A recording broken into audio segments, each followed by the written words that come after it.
100 gram பச்சரிசி எடுத்து நல்லா கழுவிட்டு ஊற வச்சுக்கலாம். 4 மணி நேரம் இதை ஊற வைக்கணும். 4 மணி நேரம் நல்லா ஊறிடுச்சு. இதை நல்லா ஃபில்ட்ரு பண்ணிக்கலாம். அரிசியை நல்லா தண்ணியில் ஃபில்ட்ரு பண்ணியாச்சு. தண்ணிலாம் இல்லை. இப்போ இந்த அரிசியை எடுத்து ஒரு காட்டன் டவலில் நம்ம காய வச்சுக்கலாம். நல்லா ஒரு 20 நிமிஷத்துக்கு ஃபேன் காற்றுல காய வச்சிடணும். 20 நிமிஷம் நல்லா ஃபேன் காற்றுல காயட்டும். லைட்டாக ஈரம் இருக்கும்போதே எடுத்து நம்ம பொடி பண்ணிடணும். அரிசியில் போட்டாச்சு. நல்லா பவுட்ரு பண்ணிட்டு வந்துடலாம். தேங்காவை எடுத்து அதை நல்லா குட்டி குட்டி பீஸாக கட் பண்ணிவிட்டு அதுக்கு மேலே இருக்க கருப்பு தோலை எடுத்துகிட்டு நல்லா மிக்சியில் ஃபைனாக பேஸ்ட் பண்ணிக்கலாம். தேங்காய்க்கு இதுக்கு மேலே இருக்கு இல்லையா, அந்த கருப்பு ஓடை எடுத்துடலாம். தேங்காய்க்கு மேலே இருக்க அந்த ஓடை எடுத்தாச்சு. இப்போ குட்டி குட்டி பீஸாக கட் பண்ணிக்கலாம். குட்டி குட்டியாக கட் பண்ணியாச்சு. தேங்காவை மிக்சியில் சேர்த்தாச்சு. ஒரே ஒரு ஏலக்காய் சேர்த்துட்டு ஃபைன் பேஸ்ட்டாக அரைச்சிட்டு வந்துடலாம். கடாய் வச்சுட்டு ஒரு அரை கிளாஸ் தண்ணி ஊற்றிக்கலாம். 3/4 கிளாஸ் வெல்லம் சேர்த்துக்கலாம். இது நல்லா கரையணும். எங்கிட்ட வெல்லம் கம்மியாக இருக்கிறதுனால நான் 2 ஸ்பூன் பனை வெல்லம் சேர்த்துக்கிட்டேன். நல்லா கரைஞ்சிடுச்சு. இப்போ பொடி பண்ண அரிசி மாவை நம்ம போட்டுடலாம். நல்லா கலந்து கொடுத்துக்கலாம். ஸ்பூன் நெய் விட்டுக்கலாம். அப்போ தான் நம்மளுடைய கொழுக்கட்டை ரொம்ப சாஃப்டாக இருக்கும். அடுப்பை ஸ்லோ ஃப்ளேமில் வச்சு நல்லா கிண்டுங்க. தண்ணியாக தான் இருக்கும். நம்ம கிண்ட கிண்ட கட்டி ஆகிடும். பவுட்ரு பண்ண தேங்காவையும் ஏலக்காவையும் போட்டுடலாம். தண்ணியாக இருந்தது, கட்டி ஆயிடுச்சு. பார்த்திங்களா, அடி பிடிக்காமல் நல்லா கிண்டிக்கிட்டே இருக்கணும். நீங்கள் கையை விட்டுட்டிங்கன்னா அடி பிடிச்சிடும். கை வலிக்க தான் செய்யுது. பண்ணி தானே ஆகணும். சூப்பராக வந்துருச்சு.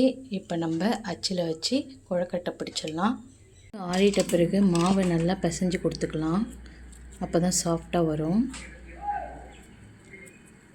அச்சில் தான் பண்ண போகிறோம். இந்த அச்சை நெய் தடவி எடுத்துக்கலாம். நல்லா ஜென்டிலாக உள்ளே விட்டு பொறுமையாக அப்படி சுற்றி சுற்றி நம்ம எடுக்கணும்.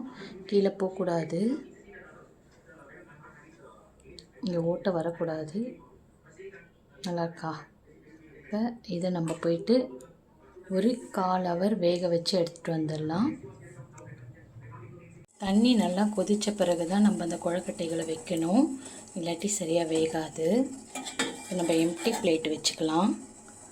இப்போ நம்ம நார்மலாக பண்ணுற விளக்கு வச்சுக்கலாம். இது 2 விளக்கு பண்ணியிருக்கேன். இது நம்ம கொஞ்சம் ஸ்பெஷலாக பண்ண விளக்கு. இதையுமே வச்சிடலாம். வச்சுட்டு ஒரு 15 நிமிஷம் நல்லா வேக விட்டுக்கலாம். இந்த விளக்கு எல்லாம் நம்ம அழகாக வச்சாச்சு. இப்போது இதை நம்ம க்ளோஸ் பண்ணிவிட்டு ஒரு 15 நிமிஷம் வேக வச்சுக்கலாம். ஸ்லோ ஃப்ளேமில் தான் வைக்கணும். விளக்கெல்லாம் அழகாக ரெடி ஆகிடுச்சு. நெய்யில் நனைச்ச திரியை அதில் இன்சைட் பண்ணிக்கலாம். இந்த ஸ்டிக்கை வச்சு திரியை நம்ம உள்ளே இன்சைட் பண்ணியாச்சு. திரியை எடுத்து இந்த ஓட்டைக்குள்ளே விட்டுறலாம். ஓட்டையில் விட்டுட்டு இந்த குச்சி வச்சு கொஞ்சம் கொஞ்சமாக உள்ளே தள்ளிக்கலாம்.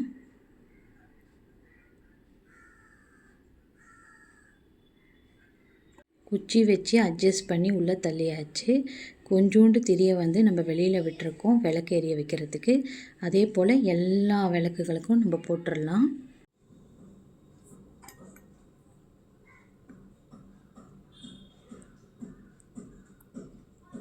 எல்லாமே இன்சைட் பண்ணியாச்சு. கொஞ்சம் லைட்டாக நம்ம நெய் ஊற்றிக்கலாம். அப்போ தான் விளக்கு கொஞ்சம் எரியும். லைட்டாக ஒரு ட்ராப் போல்.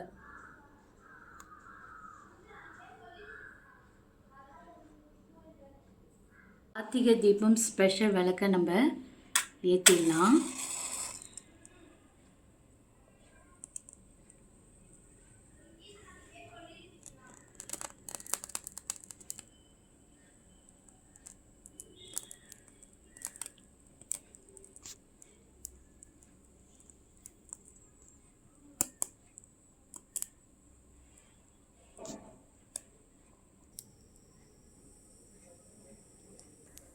சூப்பராக இருக்கா? வாங்க நம்ம சாமி கும்பிட்டுடலாம்.